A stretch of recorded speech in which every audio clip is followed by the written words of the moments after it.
Hello, my name is Scott Cutler, and I'm a planner with the City of Wheat Ridge Community Development Department. I'm presenting case number WZ-19-07, which is a request for approval of a zone change from Residential 1 to a planned residential development with an outline development plan. I'd like to enter into the public record the contents of the case file, the zoning ordinance, the comprehensive plan, and this digital presentation. The properties within the City of Wheat Ridge and all appropriate notification and posting requirements have been met. Therefore, the Planning Commission has jurisdiction to hear this case.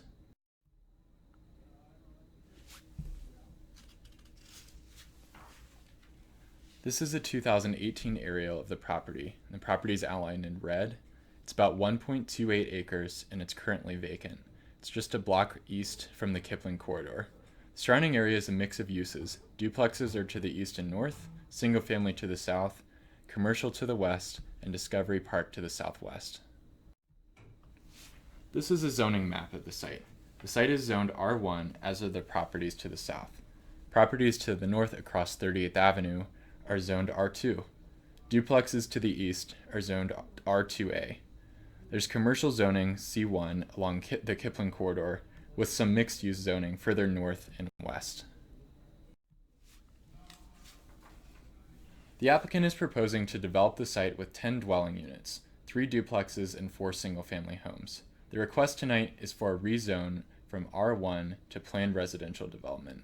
The outline development plan accompanies the zone change request by establishing the zoning and development standards for the site. So we're step 1 in the process. The code allows for processing ODPs and SDPs, the specific development plan, concurrently or sequentially, and the applicant has chosen the sequential 2-step option. I'll go through the ODP document and then talk about the criteria for review and staff findings. The outline development plan establishes the PRD zoning. The ODP document is 2 sheets in this case, which are in the staff report. The first page has standard signature blocks, legal descriptions, and a description of the development.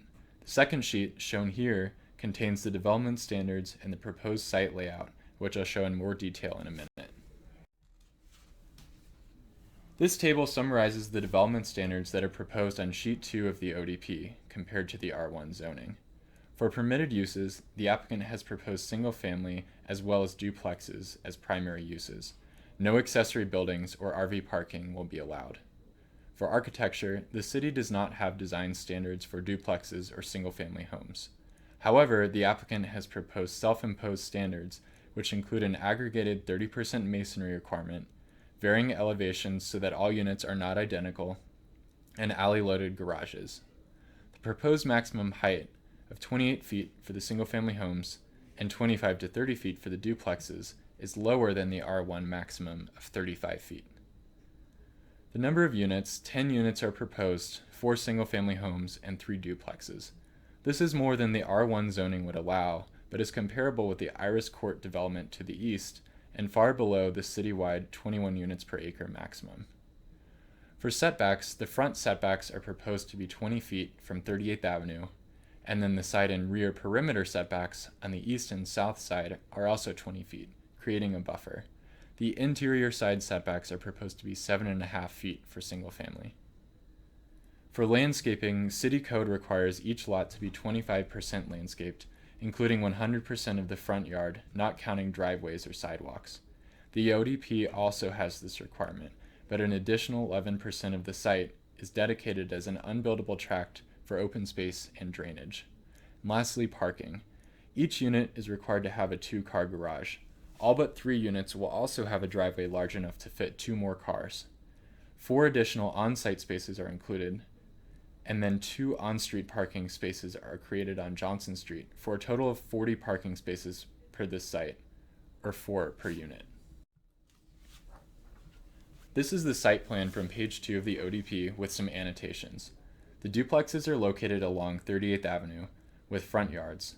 An alley bisects the site and accesses the single-family home garages.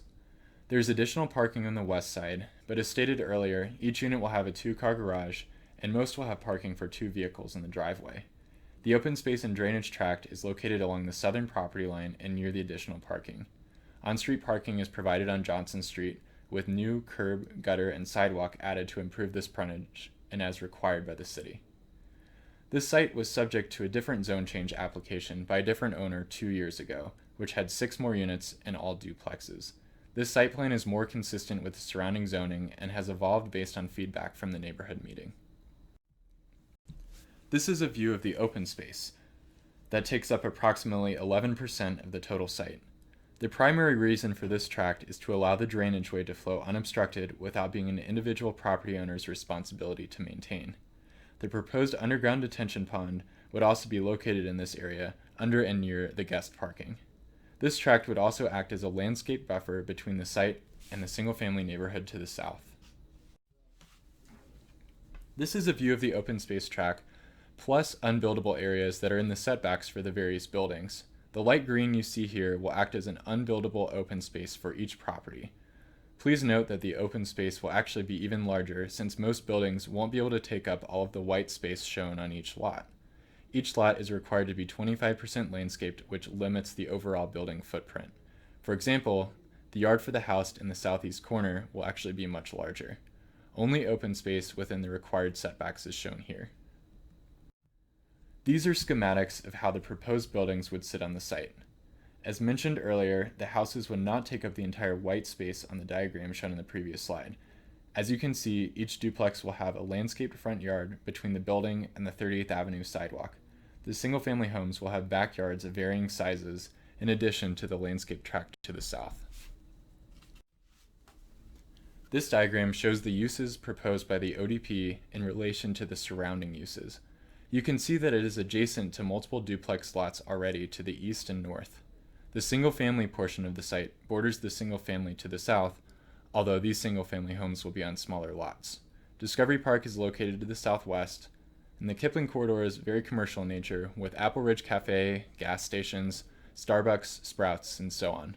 Just off this map to the west are 2 redevelopment sites. 4 duplexes will be located next to the dentist office on 38th Avenue, and next to the Starbucks will be a new multi-tenant commercial building. We use several criteria to evaluate zone change requests, which includes consistency with a comprehensive plan. A full analysis of the criteria for consideration of the zone change are provided in the staff report. This image is an excerpt of the comprehensive plan which provides guidance in terms of land use. The property is shown and located in the yellow neighborhood area. You can also see that it is within a block of the Kipling corridor that is designated as a primary commercial corridor with mixed-use commercial and a community commercial center. The neighborhood designation encourages improvement of underutilized properties. The proposed zone change is consistent with the neighborhood designation and supports the city's stated goals of increasing options for home ownership and attracting a range of household types. Large portions of the city designated as neighborhood contain duplexes, and this application is found to be in full compliance with the comprehensive plan.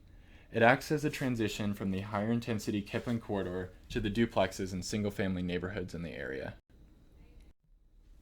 As a requirement of the zone change process, a neighborhood meeting was held on October 3, 2019 at City Hall. 18 people attended the meeting, and the notes from the meeting are included in the staff report. Wheat Ridge is not a full-service city, so we have to send the application and referral to outside agencies including water, sanitation, and fire. And we also completed an internal review. We did not receive concerns or objections from outside agencies, and at this stage, there are no concerns from city departments. Before the hearing, the property was posted for 15 days, and letters were sent to the property owners within a 300-foot radius. Comments collected on Wheat Ridge Speaks will be reviewed by the planning commissioners and entered into the public record. Staff believes that the zone change request meets the criteria. It allows for a compatible and transitional land use, it complies with the comprehensive plan, and it provides opportunity for reinvestment. The area has long included a mix of housing types, and this project will add to the diversity of the area. Ultimately, staff is recommending approval of the request. Planning Commission will recommend a decision to City Council, who will also review the ODP. If the City Council approves the ODP, the zone change is approved and the applicant can move forward with a specific development plan and subdivision plat. This concludes my presentation. Thanks.